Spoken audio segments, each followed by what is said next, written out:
Hello, I'm Michael, and it's my house behind me.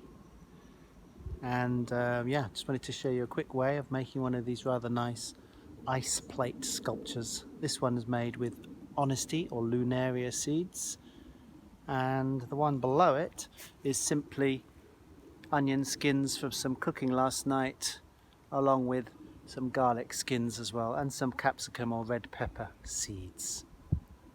So there we go. A few simple steps. Cold weather or freezer essential.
So there we have it, some ice plate sculptures.